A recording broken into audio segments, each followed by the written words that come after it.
السلام علیکم ورحمۃ اللہ وبرکاتہ۔ قابل قدر سامعین گرامی، قربانی ایک بہت بڑی عبادت ہے۔ قربانی صرف ایک رسم کا نام نہیں ہے کہ بس ہم گھر میں ایک بکرا لے آئے ہیں، اس کو ذبح کر دیں گے، اس کا گوشت کھا لیں گے، کچھ بانٹ دیں گے اور بس ہو گئی عبادت ہماری۔ نہیں، ایک رسم نہیں ہے دوستو بزرگوں۔ جس طرح بہت ساری چیزوں میں، عبادتوں میں رسمیں گھس گئی ہیں اور عبادتوں کا نور ختم ہو گیا، چاہے موت میت کے مسائل دیکھ لیں آپ، شادی بیاہ کے مسائل دیکھ لیں آپ، ٹھیک اسی طریقے سے قربانی بھی ایک حد تک ہماری رسم بنتی جا رہی ہے۔ اس لیے بہت کوشش کرنی چاہیے کہ قربانی ہماری عبادت رہے اور اس کو رسم بنانے سے ہم بچیں دوستو بزرگوں۔ اب سوال یہ ہے کہ اس کو ہم عبادت بنائیں کیسے؟ اس کے لیے 2-4 پوائنٹ ہیں، میں نے نوٹ کیے ہیں۔ میں نے سوچا کہ اپنے دوستوں اور ویورز کے سامنے وہ باتیں آ جائیں تاکہ ہماری یہ قربانی ایک عبادت بنے اور رسم بننے سے بچ جاوے۔ سب سے پہلے تو جانور کے جو قربانی کا جانور اس کے کچھ آداب ہیں، ان کے ہمیں رعایت کرنا بہت ضروری ہے۔ اس میں 5 پوائنٹ ہیں، یہ سارے احادیث سے ثابت ہیں۔ وہ یہ ہے کہ جانور کو جب آپ ذبح کرنے کے لیے لے کر جا رہے ہیں تو اس کو کھینچ کر اس طریقے سے نہ لے جائیں کہ اس سے جانور کو تکلیف ہو، یہ روایتوں سے ثابت ہے۔ نمبر 2 پر ہے چھری اچھی تیز کر لی جاوے تاکہ جانور کا جو گلا ہے، اس کی جو رگیں ہیں، ان کو کٹنے میں جانور کو تکلیف کم سے کم ہو۔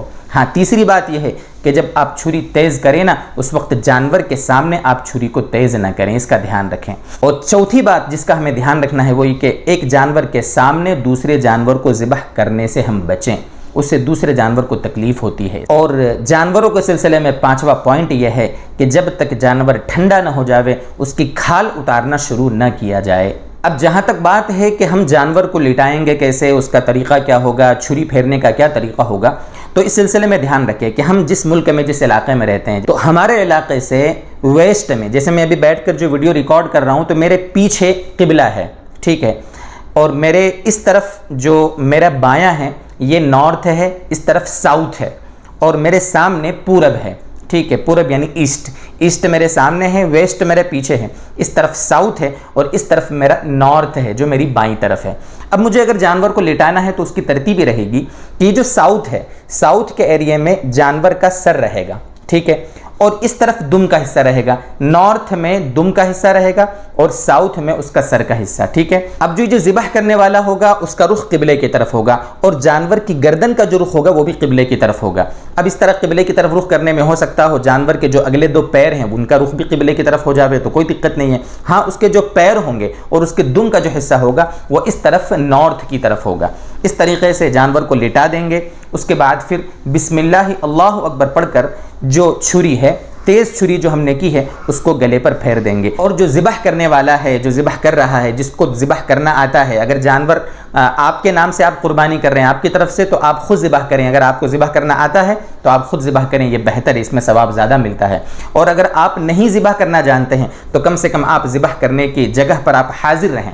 نبی اکرم صلی اللہ علیہ وسلم نے اپنی بیٹی جو حضرت فاطمہ رضی اللہ تعالیٰ عنہ تھی، ان کو باقاعدہ کہا تھا کہ جہاں تیری قربانی ہو رہی ہے وہاں پر تو کھڑی رہے۔ ہمارے قریشی بھائی کیا کرتے ہیں، یہ جو گس ڈالنے والے ہوتے ہیں، ذبح کرنے والے، وہ جلدی جلدی میں، چونکہ ان کو بہت زیادہ ذبح کرنے ہوتے ہیں جانور، تو وہ جو حرام مغز ہوتا ہے اس کو بھی کاٹ دیتے ہیں تاکہ جانور جلدی ٹھنڈا ہو جاوے۔ اس کا ایک نقصان تو یہ ہوتا ہے کہ جو دم مسفوح ہے، جو بہنے والا خون ہے، وہ اندر جانور میں رہ جاتا ہے، وہ پورا نکل نہیں پاتا، اور اسی وقت اس حرام مغز کو کاٹنے کی وجہ سے جانور کو تکلیف بھی زیادہ ہوتی ہے۔ اس طرح آپ نے ذبح کر دیا جانور کو، اس کے بعد اس کو ٹھنڈا ہونے دو، 2-4 منٹ رکو، جب وہ تھوڑا ٹھنڈا ہو جاوے اس کے بعد پھر آپ دھیرے سے کھال اتارنا شروع کرو۔ اس کے بعد اس کی جو حرام مغز ہے اس کو کاٹو اور سارے آگے کے جو پروسیس ہے وہ کرنا ہے ہمیں۔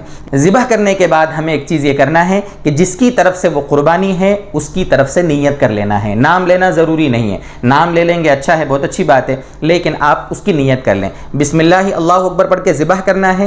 اس کے بعد ذبح کرنے کے بعد آپ نیت کر لیں گے کہ فلاں کی طرف سے یہ قربانی ہے، اور اگر آپ کی ہی طرف سے قربانی ہے تو آپ اپنی خود نیت کر لیں گے کہ بھئی اللہ تعالیٰ میری طرف سے اس قربانی کو قبول فرما لے، جیسے اللہ تعالیٰ تو نے اس سے پہلے ہمارے نبی صلی اللہ علیہ وسلم کی طرف سے، حضرت ابراہیم علیہ السلام کی طرف سے، اور جتنے بزرگ اللہ والے آئے ہیں، انبیاء علیہ السلام جنہوں نے قربانیاں کی ہے، اللہ جس طریقے سے ان کی طرف سے تو نے قربانیاں قبول فرمائی ہے، اللہ تعالیٰ میری طرف سے بھی یہ حقیق قربانی قبول فرما لے۔